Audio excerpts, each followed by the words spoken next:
The date is March 10th. I have 28.5 thousand subscribers. Yay! And one of the videos that I re-edited is actually doing well. So that's good. I had a good idea. I had good ideas back then. I still got good ideas. I just needed to edit it a little bit. My intros were so long. I talked about that before. But yeah. I just wanted to start talking to the fucking camera because I enjoy it. And I have to keep reminding myself that this is not a YouTube video where I'm trying to get views. I have to keep this separate from the other one because I start the video and I'm like, I gotta give value off the right from the beginning. Right from the beginning. And then I'm like, I gotta talk fast and shit. But I'm also using this as an opportunity to practice my vocal inflection. Trying to see if I can go from like really, really fast to like slowing down a little bit. And just trying to like figure out, maybe I could go like so high like this, but then it's like just a little bit crazy to do that. But when I talk like this, I sound like a fisherman that is just so fucking fed up with the state of the goddamn fish in the neighborhood. I'm just so tired of these illegal fish coming into my pond. That would be really good, I think, for a South Park episode, like making fun of Southerners. I'm actually Southern, but you know, making fun of the. Oh, I don't want to get political, but you know the people I'm talking about. The people whose favorite color is orange. I almost died for that joke. I started going that way.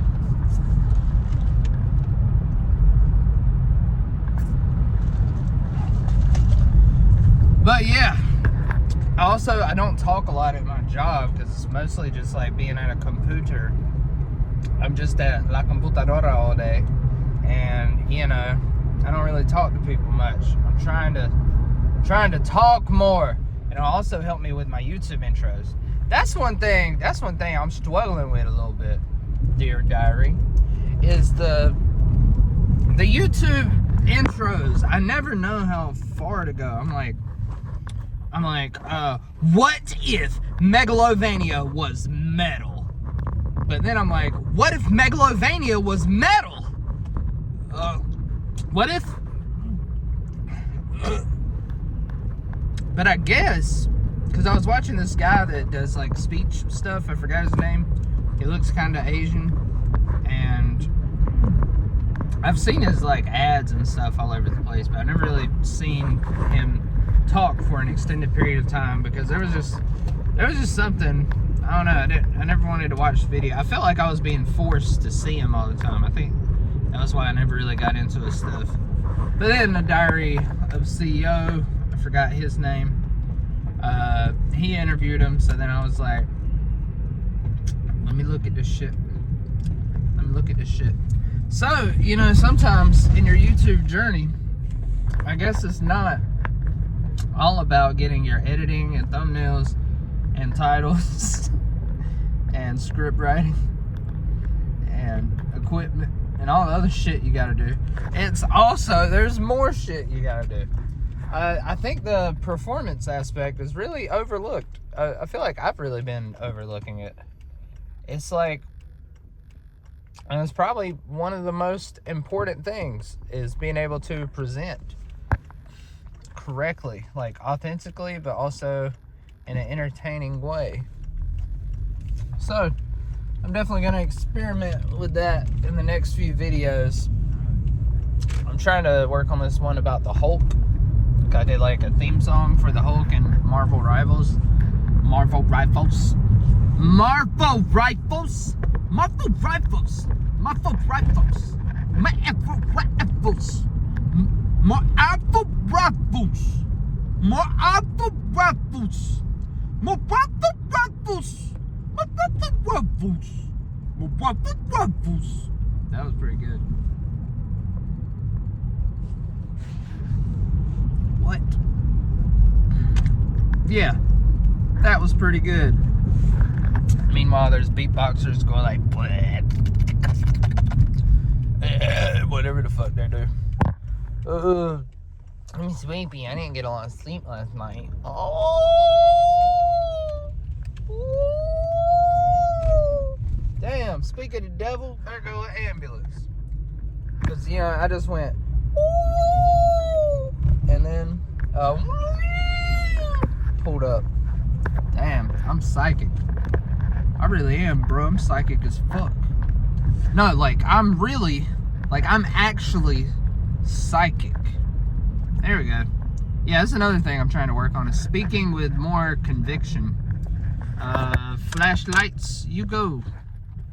You go, motherfucker. I gotta wait for the goddamn wee-woo, wee-woo. Anyways, just leave. Get on with it.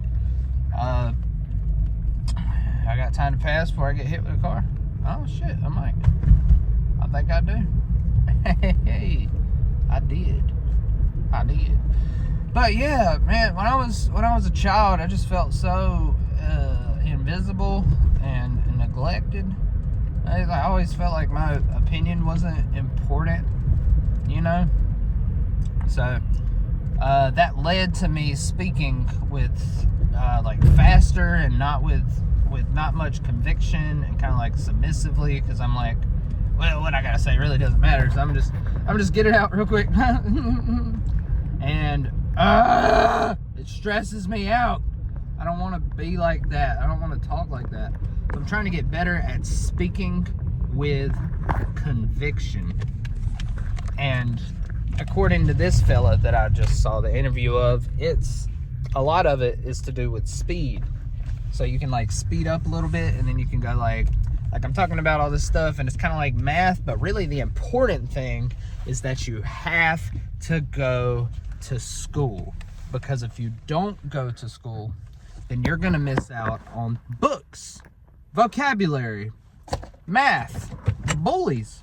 You gotta have bullies, because if the bullies are looking like they ate a steak, then your ass is on the line. And when you say it like that, it sounds, I mean, I don't even know what the fuck I just said. I was just making up shit. But when you say it like that, it gives it more weight. Let me do some real-time practice right now. I might as well, because remember, Vince, that's right, not Chill Panic. I said Vince. I said your government name. Please, God, nobody be looking at me. I just pulled up at work. I've already probably looked at. It's crazy enough as it is. Okay, all right. Let's practice some speech. Okay.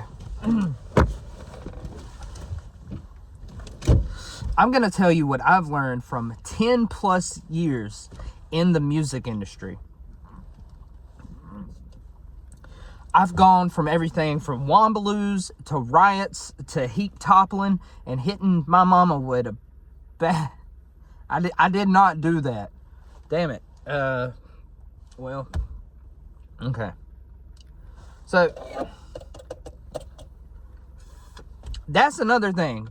Improving the conversation, but doing it with conviction, is really hard, because you don't know what you're going to say when you're having a conversation with people. But you got to trust in yourself that you're going to say what you want to communicate. And I don't have that trust. I'm trying to develop that more. So I'm going to practice that by talking about this straw for 1 minute. Okay. And I'll count myself down. 1, 2, 3, 4. So the really cool thing about this straw is that I use it inside of a cup. And the reason that we use straws inside of cups is because the liquid fills up to a certain degree, and you can get it just by doing this, but it's not the same, and you could spill it on your chin. You can spill it on your clothes. Like, I just got this new tuxedo from the tuxedo store. It was called Amber and Johnson's back in Raleigh, California, or something like that. I'm not really sure. It's been a long time, and I've drank a lot of beer since going to Raleigh, California, let me tell you. But if you take the straw and you put it inside of the cup, what happens is the straw goes through these little flaps right there in the lid, and they're perfectly split so that it can just slide right through. Look at that. Look at that. It just goes, and it goes right through the lid. And this is very useful because whenever you want to put a straw through a lid, you don't want to have to use a lot of effort because you're chilling, you're trying to drink. Whatever you're drinking doesn't have to be alcohol, you know, Larry, you fucking alcoholic. But yeah, so you want it to be easier. So you slide it through, and then the straw is going to actually puncture through the wall of the top of the liquid, and it's going to go inside of the liquid. This straw, the bottom half, is drowning right now. If it had lungs, it would be completely fucked. It would be dying right this minute, and we would need to get it to a hospital as soon as we could to save this little straw's life. But thankfully for us, straws aren't they're not alive. They're just inanimate objects. They're plastic. And once they're in the liquid, we don't have to worry about them drowning because they don't have lungs, thankfully. Because if they did, it would be a very big ethical question whether or not we should really use straws. So, by putting this straw inside of the cup, I have effectively conquered the elements, because this is a liquid. My drink, my Coke Zero, is a liquid, and this straw is a solid. So now that it has punctured through the liquid, we have two forms of matter at our disposal that we can use as we please, as we see fit. And this is the kind of control you want to be able to have in your life. You want to have a straw inside of the liquid. And then you take a sip, and yum. I just talked for 2 minutes. No, wait, no. 3. That's 3 minutes. I was trying to do 1 minute. It passed by so fast. If that was a test, I got 100 on that test. I got a goddamn 100 on that test. Let me try saying I got 100 on that test in different ways. Okay. I got 100 on that test. I got 100 on that test. I got a 100 on that test. I got a 100 on that test. I got a 100 on that test. I got a 100 on that test? What, bro? Like, how can you even say, like, it's a 100? That's not even how we talk anymore. That's just the way that things go sometimes, because you want to be like that, and then if you take the water droplets and you throw them at people, then it's better than throwing snowballs, because the snowballs are never going to get you where you want to go. What's going to get you where you want to go is the amount of lipstick you keep inside of your nostrils. I put 30 pounds of lipstick inside of my nostrils every single morning. And that may sound a little ridiculous to you, but let me explain the benefits. Because if we see lip gloss as like this thing we put on our lips, it makes our lips shinier. It's like a way to be more attractive or be like alluring. But really, the hidden element inside of lip gloss is vitamin 713. And vitamin 713 has been studied by a vast amount of scientists.